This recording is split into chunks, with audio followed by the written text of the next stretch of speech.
आज मैं यहाँ फिर से लुइजियाना कॉलेज में हूँ और आपके साथ परमेश्वर का वचन बांट रहा हूँ और आप कैसे मसीह में अपने विश्वास को बढ़ा सकते हैं। मैं यहाँ पर इस ऐतिहासिक पट्टिका के सामने खड़ा हूँ जो इस बारे में चर्चा करती है कि कैसे ये स्कूल एक मसीही स्कूल बना और कैसे ऐसे स्त्री पुरुषों ने प्रार्थनाएं करी जिनके पास परमेश्वर का हृदय था। उन्होंने योजनाएं बनाई और उन पे अमल किया और उन योजनाओं ने कार्य किया।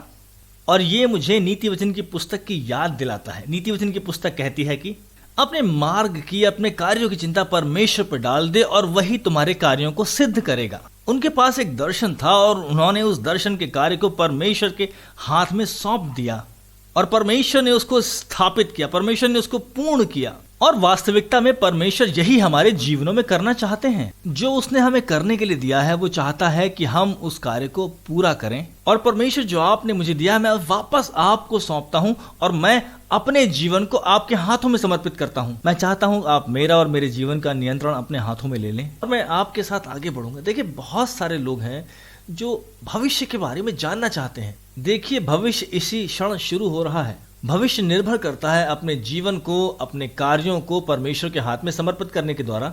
और फिर विश्वास का एक भाग है जब आप उस पर भरोसा करते हैं और प्रतिदिन परमेश्वर के साथ आप चलते हैं। और मैं जानता हूं कि बहुत सारे लोग इसी क्षण भविष्य चाहते हैं और ये निरंतर प्रतिदिन वही करते रहने की प्रक्रिया है जो परमेश्वर आपको कराना चाहते हैं।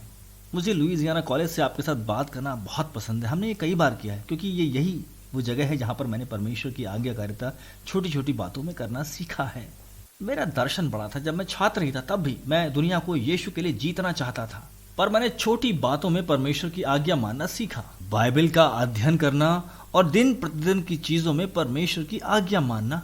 और जैसे मैंने अपने कार्यों को परमेश्वर के हाथों में सौंपा और मैं उसके साथ प्रतिदिन चलता गया, तो प्रतिदिन चलने में उसने मेरे लिए एक द्वार खोला, फिर और द्वार खुलते चले गए और वो और दरवाजों को खोलता। मेरी पत्नी और मैं इसी सप्ताह बात कर रहे थे कि कैसे परमेश्वर ने हमारे लिए बहुत सारे दरवाजों को खोला और एक दरवाजे ने हमारी अगुवाई करी अगले दरवाजे के लिए, फिर उसके अगले दरवाजे, फिर उसके अगले दरवाजे और उसके अगले दरवाजे के लिए। तो वास्तविकता में आपको क्या करने की जरूरत है? आपको प्रार्थना में परमेश्वर के पास जाने की आवश्यकता है और कहना है, प्रभु आज जो आपने मुझे करने के लिए दिया है उसके लिए मैं अपने आप को आज समर्पित कर रहा हूँ और मैं आप पर भरोसा कर रहा हूँ कि आप मेरे भविष्य को स्थापित करेंगे। मेरे लिए आपकी योजनाओं पर मैं भरोसा कर रहा हूँ। अपने कार्यों को परमेश्वर के हाथ में सौंप दें और उसे आपके जीवन में अपनी योजनाओं को लाने दें, वही उसे पूरा करेगा।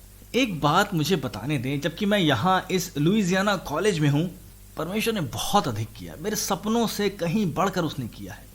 यदि आप उन छोटी छोटी चीज़ों में विश्वास योग्यता के साथ चलेंगे जिसे परमेश्वर ने आपको करने को दिया है, तो एक दिन आप उठेंगे और कहेंगे, परमेश्वर ये बहुत अद्भुत है। मुझे अंदाज़ा ही नहीं था कि आप मुझे इतना आगे ले आएंगे। अपने मार्ग को परमेश्वर के हाथों में सौंप दें और उसे आपकी योजनाओं को स्थापित करने दें।